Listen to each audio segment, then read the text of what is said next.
Hello, everyone. My name is Quentin, and welcome to the second episode of Unobtained. I've actually have to re-record this video because of some audio issues, which also happened a bit in the first video. I hope that if I talk a bit louder, that those audio bugs will not happen. This is my base, and also the museum that we're gonna work on during Unobtained. And primarily this part, this is just some funny side thing I'm building with a breeder, but that's also got a few interesting villages inside of them. But in this video, we will focus on this pyramid. So some of you might already know where this pyramid and this surrounding landscape is from. And indeed, it's from the early Infinite versions. I decided to make of this brick pyramid my base and also my museum, and I'm gonna show you around that place. Let's get inside and see how it looks. So it still really looks bare bones. I've gone for a block palette that I really like because I really want to capture like the old Minecraft 2012 days with the normal stone, with the smooth stone, even throwing like these nether fences. Like, who uses them? No one in current versions. And finally, as light source, as you've seen on the bridge, also some jack-o'-lantern. And this will be a theme that I will continue even if we get other light sources. I just want this world to look like it was made in 2012. So today, besides this big hallway, we've got 3 different hallways that I really would like to show you guys. So let's get to the mob room. So I've got 4 different rooms for the mobs, and the first one is for the spawner minecart. So how did I get spawner minecart? Well, it's quite easy actually. It's due to 13W06A, a pre-upload version, and this snapshot is for 1.5.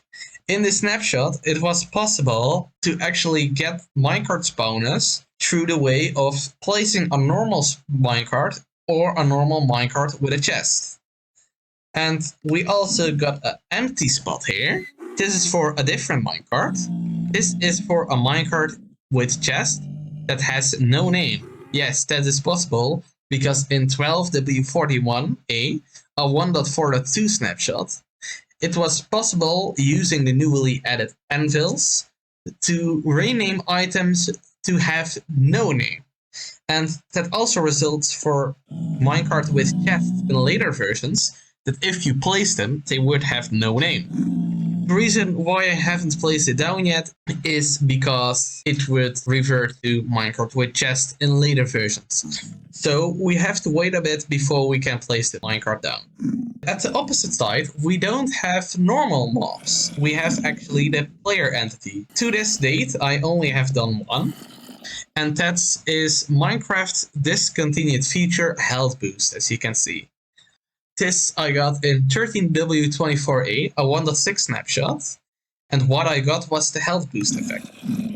Please don't confuse this with absorption, that are the golden hearts. Health boost is that you get extra red hearts, and that was possible in this 1.6 snapshot using golden apples. But in later versions it won't be possible, because the only way to get health boost is via commands. On the opposite side, we got horses, donkeys, and mules. What's so special about these creatures? Well, let me grab the book again. And this book explains that these are actually untamed. These are acquired in 13W21B, a 1.6 snapshot, and due to a bug, it was possible to put a saddle and horse armor on untamed creatures like horses, donkeys, and mules.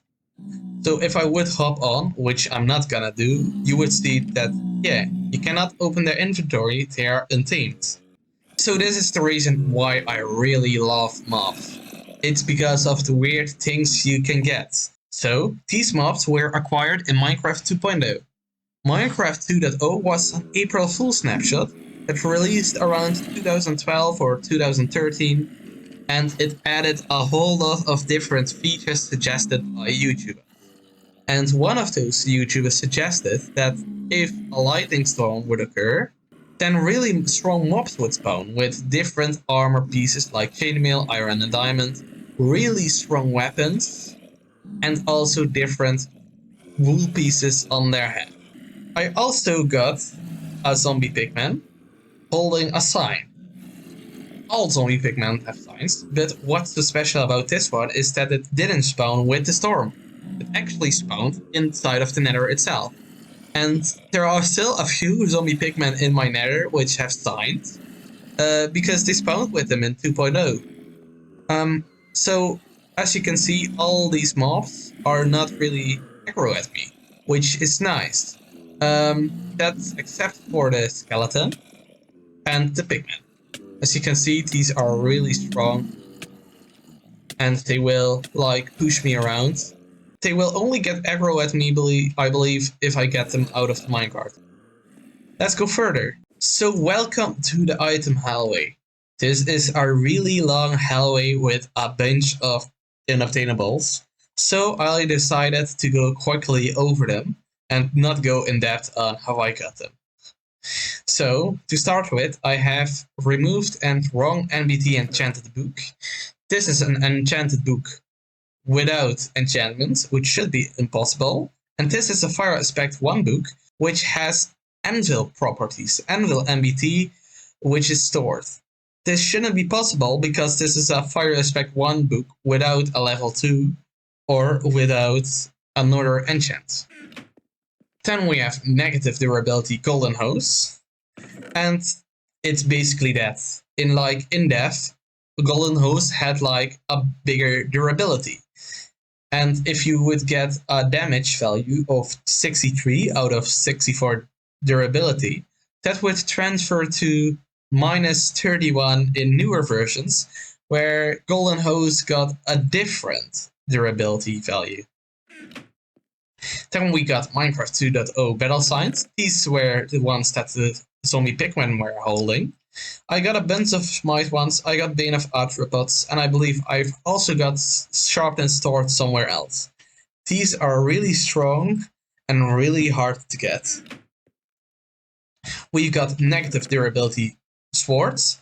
These were added with 1.0, where for some reason swords only got a durability of 5, which is really strange. Get a sword from an earlier version and combine them in this version while they are already negative, and they will stay negative. Then we got the monster spawner item. This one has an ID value of 52, as you can see. The interesting part about this is that it didn't exist in in-depth, but I did get it in in-depth. While other blocks existed, which may or may not have an ID that current blocks have. Those blocks have been removed since now and replaced with, for example, a monster spawner. Nameless items is another one. The same goes for the minecart with chest, which I have here. Yeah, like in an old version, you just could remove like the name using an anvil, and that would result in these items. We also got the bedrock item. This goes for the same as for the spawner, but except it already existed in in-depth. Beta Whatnot 9. It had some weird properties like getting feather falling on every single tool. This would happen because in the earliest version where enchanting tables worked, enchantments were not added yet. Instead, you would get an enchantment called Enchanted. Then we got Stone Monster Egg, the item. This was possible to obtain because in 11W49A, the developers let a hotkey to creative mode in survival possible in the game. Going a full year ahead to 12W49A, it was possible to get invalid items like Infinity on an arrow or projectile protection on a bow. This was possible due to broken mechanics with the anvil and enchanted books. We got the end portal frame, which makes it possible to make an end portal anywhere. We also got the end portal item. It looks like a nether portal, but if we place it down, we will actually get an end portal. The only way to break it is to go down and place a water block there, and it will be gone.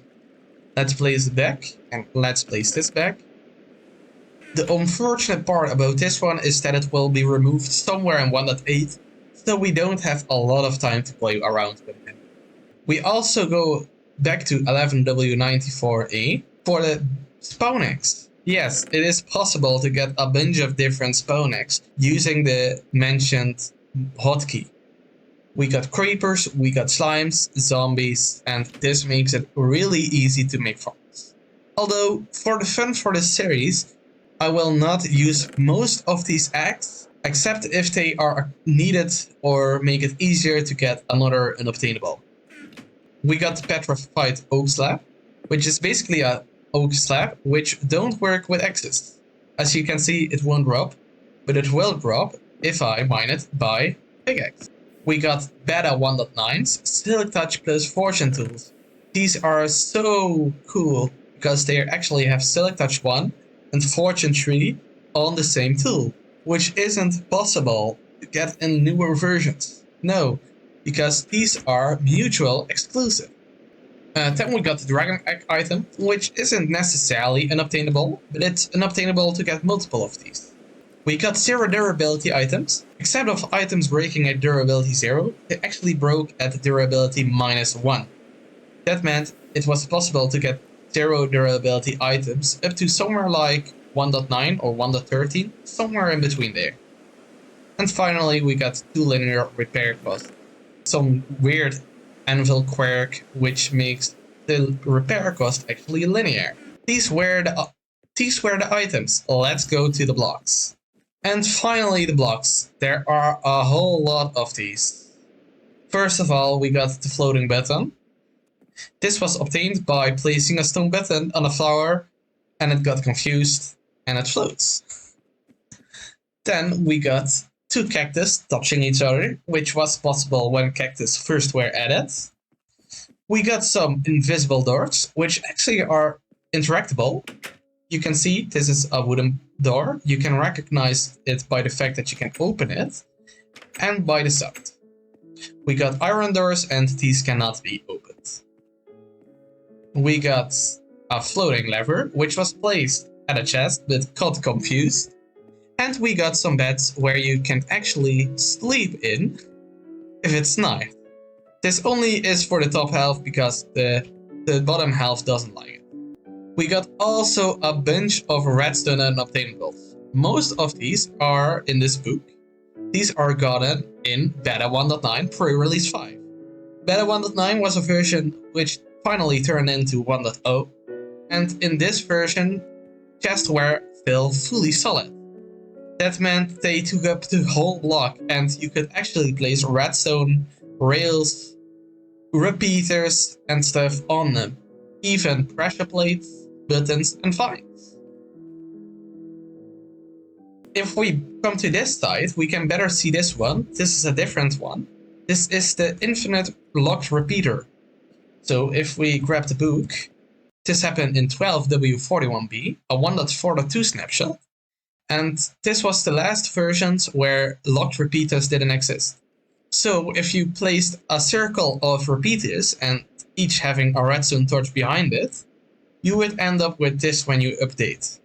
If we go back to here, we can see there is a floating cake and 2 floating pressure plates. That's possible due to this next thing. In beta 1.4, if you would place a water block and place another block like cake in it, it would actually be able to float. We got some furnace and some brewing stand. This one was acquired in 13W01A. How? Well, due to the addition of hoppers. When the hoppers were first added, they worked on every single slot. So, if we look in the furnace, we can see it has bedrock and an enchanting table in slots where they shouldn't exist. This should only exist in this top slot. And in brewing stands, it's the same for all slots. As you can see, a spawner, a dragon egg, an end portal, and a blaze rod. Let's go to the other side again, and we got the portal to the Aether, or the end. As some of you know, this original Sky Islands were the inspiration for the Aether, but they didn't become the Aether, they become the end. So I made this joke that the end is actually the Aether. We also displayed the single end portal tile, because they won't be preserved in item form. Then we got a bunch of different other interesting blocks over here. Let's start with the spawners. One is a normal spawner and one is a sign spawner. Can you tell the difference? No. This is a normal spawner. If we grab the book, I got this in InDev, as I told you earlier, and the other one I got in InfDev. Spawners actually had the same ID as sign data. This meant that the sign data could get confused with the spawner data, and this would become a sign spawner. Yes, this is what it looked like on older versions, and this is the NBT. So obviously this one doesn't spawn pigs, and sadly it doesn't spawn signs either. Then we go to the liquids. We got some weird water and lava, because actually these didn't flow out in old versions. And they also were able to collide with each other, and lava was 8 blocks long and didn't update properly. Yes, this is not a source block. If I would place my bucket over here in a hole and try to get this lava, you can see I'm not able to get it. I'm clicking my mouse, but I cannot get it. That's because this isn't a source block. These are neither. Actually, the lava didn't update properly and left some spores behind. Let's grab my water again and replace this hole. And get to the water and flowers. Yes, water wasn't able to destroy flowers if they were right against the source block. Current versions, they will of course destroy the flowers, but it wasn't possible in the earliest versions. And the same could be said for mushrooms. These are a block off due to the light, and we will replace these wall blocks with tinted glass when we come to 1.7. We can see which version this was in. This was in version InfDev 2010, June the 15th. So yeah, let's place this book back.